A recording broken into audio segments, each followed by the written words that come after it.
қолданып көретін болсақ,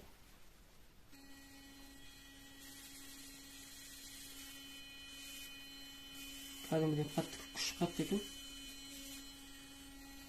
Көргендер бар сияқты.